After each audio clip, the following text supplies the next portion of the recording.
Mr. President, distinguished colleagues, I rise to sponsor the national budget for fiscal year 2014 in a time of turmoil, be it natural or man-made. It seems that the nation was just recovering from the mayhem caused by the MNLF-instigated violence in Zamboanga City when a magnitude 7.2 Temblor rock shook Bohol and its surrounding environs, with both events costing the nation dearly in terms of human lives lost and damage to property. And as if nature's wrath is yet to be appeased, Mr. President, Super Typhoon Yolanda came barreling past our country with its killer winds, leveling whole islands and communities in the Visayas, leaving in its wake a wide swath of destruction and tragic loss of lives unprecedented in recent history.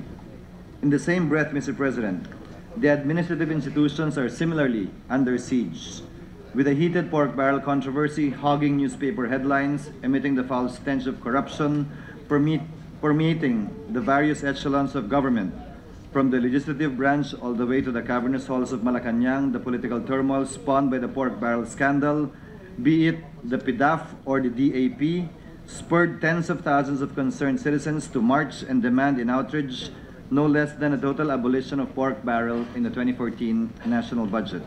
Mr. President, distinguished colleagues, Article 6, Section 29 of the Constitution mandates that, quote, no money shall be paid from the National Treasury except in pursuance of an appropriation made by law. Congress, Mr. President, therefore holds the power of the purse and therefore the fuel for the entire government machinery. The authority given to the executive branch to disburse public funds is merely a delegated power granted to it by Congress. And enact a national budget we must, especially in this time of turmoil, if the engine of government is to continue humming every single day, even amidst the cacophony of voices reflecting political discord.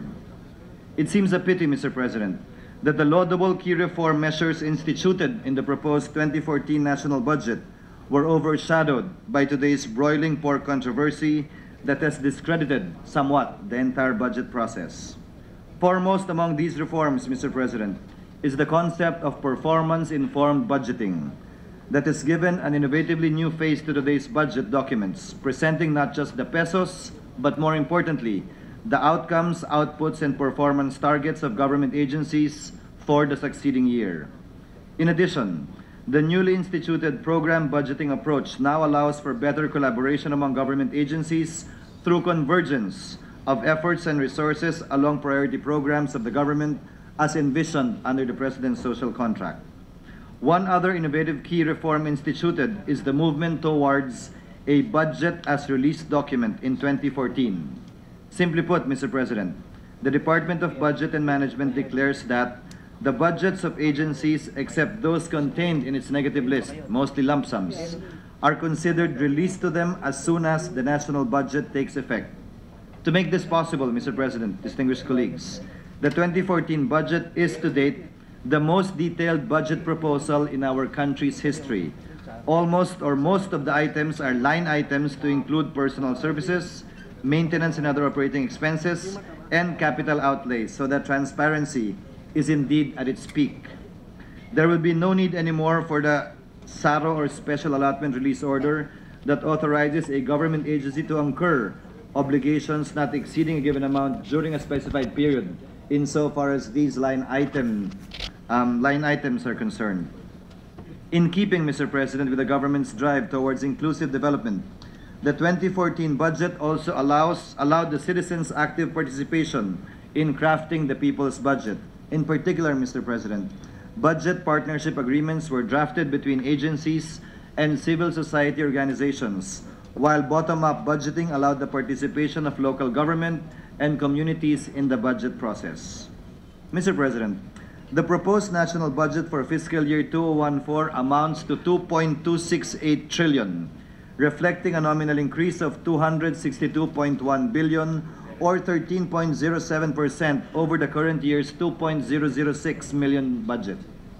Expenditures shall be supported by projected revenues of 2.018 trillion, representing a revenue effort of 15.1% of our GDP.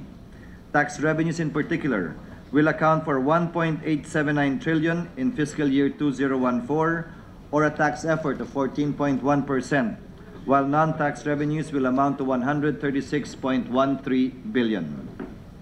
In terms of appropriation source, new general appropriations of 1.612 trillion will constitute the bulk, while automatic appropriations of 796.029 billion will include internal revenue allotment, various special accounts along with debt service, specifically interest payments. The biggest slice of the budget pie will be consumed by social services at 37%, followed by economic services at 26%. In light, Mr. President, of the string of destructive calamities that descend upon the Philippines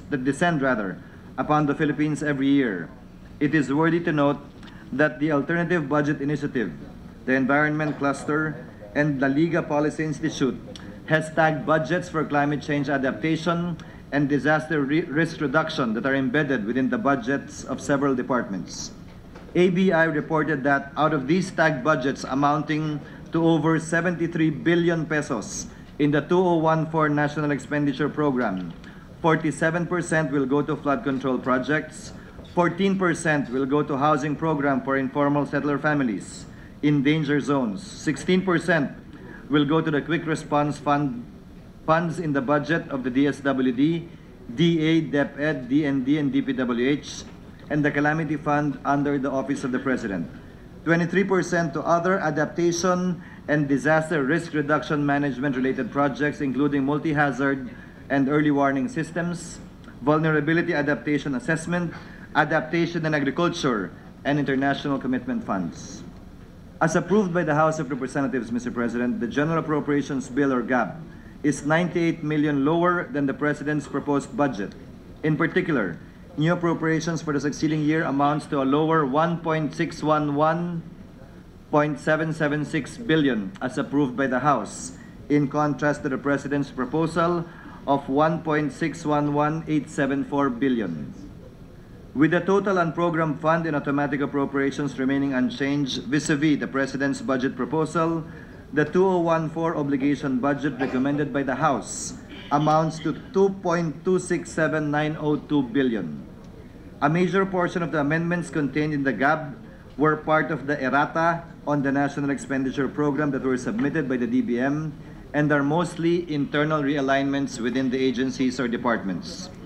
Topping the list of controversial amendments in the GAB is the deletion en toto of the Priority Development Assistance Fund, or PDAF, which the House realigned to various agencies, along with the 200 million priority programs and projects deleted from the budget of the Office of the Vice President. These amounts were in turn transferred to the Department of Health for assistance to indigent patients, the Department of Labor and Employment for employment facilitation and capacity building, the Department of Social Welfare and Development in support of service to individuals and families in especially difficult circumstances, the Department of Public Works and Highways for additional regional and local infrastructure projects, and the Commission on Higher Education for additional assistance, incentives, scholarships, and grants. Your Committee on Finance, Mr. President, diligently conducted daily budget hearings from August to October, in addition to the various meetings with agencies' technical staff as the need arose. After wrapping up these hearings, the committee now presents the following amendments for the Chamber's consideration and approval. The following are some of the highlights. As proposed by your Committee on Finance, Mr. President, total new appropriations will amount to 1.068576 billion, a net cut of 3.2 billion from the House-approved 1.611776 trillion budget. This net cut, Mr. President, represents the foregone pork barrel of a total of 15 senators, as well as the Office of the Vice President, who have decided to heed the clamor of the people on the abolition of the 200 million PDAF allocation in 2014 proposed General Appropriations Act. The 3.2 billion cut was deducted from the 4 agencies where the House decided to temporarily park the PDAF allocations of senators, namely, as previously mentioned, the CHED, the DOH, the DOLE, and the DSWD. With automatic appropriations remaining at 796.029 billion and unprogrammed fund at 139.904 billion, the 2014 obligation budget recommended by your committee now amounts to 2.264702 billion. The major increases, Mr. President, consists of the following. Number one, 5.5 billion additional allocation for the Calamity Fund of Aid, Relief, and Rehabilitation Services to communities or areas affected by calamities, including the training of personnel and other pre-disaster activities, as well as repair, reconstruction of permanent structures, including capital expenditures for pre-disaster operations, rehabilitation, and other related activities. Pursuant to Republic Act number 10121, we are also recommending the renaming of the Calamity Fund to the National Disaster Risk Reduction Management Fund. Number two, 250 million in quick response funds for the Department of Health, particularly for the deployment of medical teams, procurement of commodities, and financial assistance to hospitals, and 50 million for medical equipment, or a total of 300 million. Number three, 300 million in quick response funds for the Department of Transportation and Communications to enable the immediate rehabilitation of crucial transportation facilities necessary to normalize the situation and living conditions of the people in disaster-stricken areas. Number four, 100 million for the Department of Justice JUSIP construction, repair, and rehabilitation of buildings. Number five, 500 million for the initial construction of a new building for the Securities and Exchange Commission. Number six, 50 million for the implementation of clean air regulations under the DNR Environmental Management Bureau. 20 million for climate change adaptation works for the Department of Agriculture. Realignment of 2.5 billion from lump sum appropriations for scholarship programs in the budget of 112 state universities and colleges, which was done in consultation with the Commission on Higher Education, so that each SUC will have its specific allocations already. One major amendment proposed by your committee, Mr. President, is the creation of a new special purpose fund, the 20 billion Disaster Rehabilitation and Reconstruction Fund, to be used for the rehabilitation, repair, and reconstruction works and activities of areas affected by typhoons Yolanda, Santi, Labuyo, as well as the 7.2 magnitude earthquake. Its funds shall be released directly to the implementing agencies and/or local government units concerned, and shall be used for the repair and rehabilitation of the following: irrigation systems, school buildings, electrification infrastructure, academic buildings of state universities and colleges, historical sites, roads, bridges, government buildings, other infrastructure, as well as airports, ports, and other local infrastructure. It shall also be used, Mr. President, for the construction of housing units, purchase of emergency relocation structures, core shelter program, as well as cash for work livelihood program. With respect to the special and general provisions, Mr. President, the more significant amendments consist of the following. Number one, inclusion of the purchase of seeds, including fingerlings, and the restoration and rehabilitation of irrigation systems among the utilization of the QRF fund of the Department of Agriculture. Number two, a new special provision under state universities and colleges specifying that their scholarship program for poor and deserving students shall give priority to students in the tertiary level belonging to indigent households under the National Household Targeting System, NHTS, for poverty reduction of the DSWD or informal sector families. Number three, a new special provision under the Department of Health providing for a 300 million quick response fund for the relief and rehabilitation program in areas stricken by calamities, epidemics, crises, and catastrophes. Number four, a new special provision under the Department of National Defense providing for a disaster response protocol to be used as the basis on the response expected from the different agencies and sectors for every disaster to be developed by the Office of Civil Defense. Number five, an added stipulation in the special provision on engineering and administrative overhead or EAO expenses under the DPWH, stating that 1% of the project cost for EAO expenses shall be deducted from the school building and other infrastructure projects outside of the DPWH budget. Number six, a proviso under the special provision on realignment of funds under the DPWH specifying that the realignment of allotments released from appropriations of the department from one project or scope of work to another may be undertaken only once per project and not later than the third quarter of the current year. A similar provision, Mr. President, is also included in the general provisions to cover other agencies. Number 7, an additional proviso under the conditional cash transfer special provision of the DSWD, earmarking 336 million as cash grants for 20,000 families affected by Typhoon Yolanda who are currently not covered under the existing CCT program of the Department of Social Welfare and Development, and providing further that in case of unavailability of health and educational facilities, conditionalities for the availment of CCT may be relaxed or substituted with reasonable and appropriate requirements. Number 8, a new special provision under the Department of Transportation and Communications providing for a 300 million QRF for the immediate rehabilitation and operation of airports, seaports, railways, inter-island linkages such as roll-on, roll-off systems, and other crucial transportation facilities which may have been damaged or destroyed, including incidental MOE costs for the prompt restoration of normalcy in the delivery of basic services to affected people during emergency situations.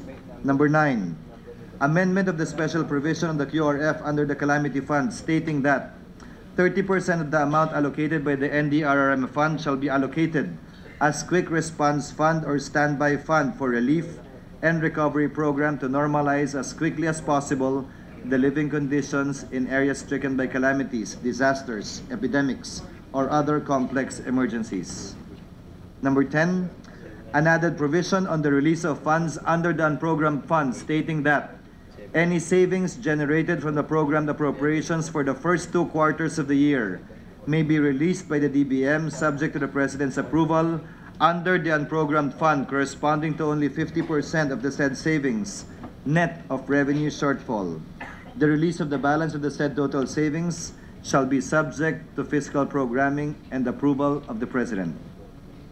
Number 11, a new general provision on the release and implementation of bottom-up budgeting, specifying that the cost of implementation of BUB projects by LGUs shall in no case exceed the cost of a similar project being implemented by a national government agency in the same locality.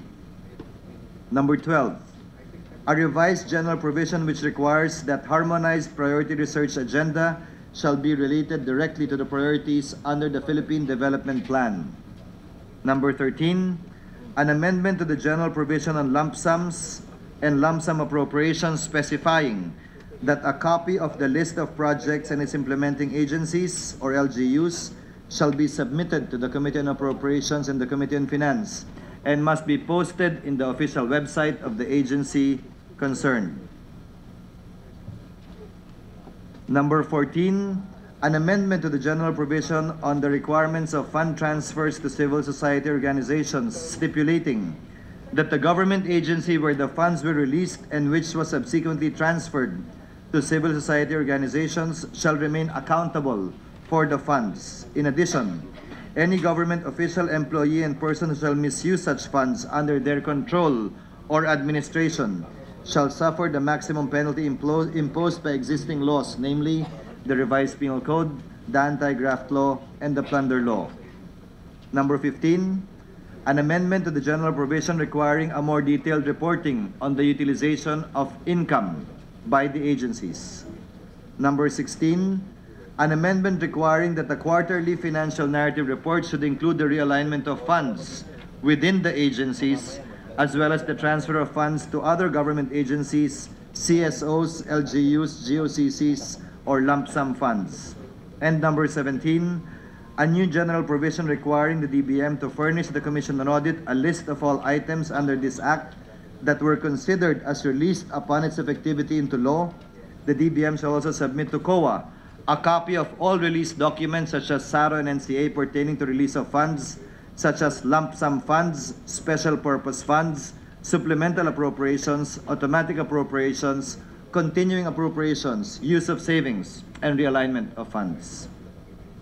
Ginoong Pangulo, bilang mga halal ng bayan, obligasyon po natin na ang panawagan ng taong bayan, ang kanilang mga boses at mitin ay dalin at paratingin natin sa Senado. Sa gitna po ng sigaw ng taong bayan kaugnay sa pagbubuwag ng pork barrel, ito ay kailangan natin tugunan at sagutin sa deliberasyong ito. At the end of the day, Mr. President, we will have to answer these questions individually, then collectively, and as an institutions. In these times of turmoil and political discord, we face the Herculean task of rebuilding not just the damage caused and wrought about by natural disasters that have befallen our country, but also the shattered image of the Senate as a hallowed institution.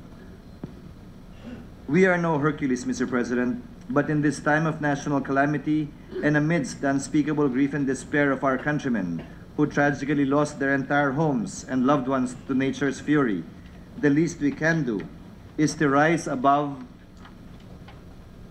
pork-tainted political bickerings and instead start rolling up our sleeves and give our countrymen the Senate that they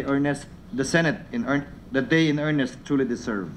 Mr. President, distinguished colleagues, your Committee on Finance would like to ask for the help and cooperation of our colleagues in improving our proposal as presented to plenary. We eagerly and earnestly await your inputs on how to better and improve the provisions we have presented in the amendments presented by your Committee on Finance.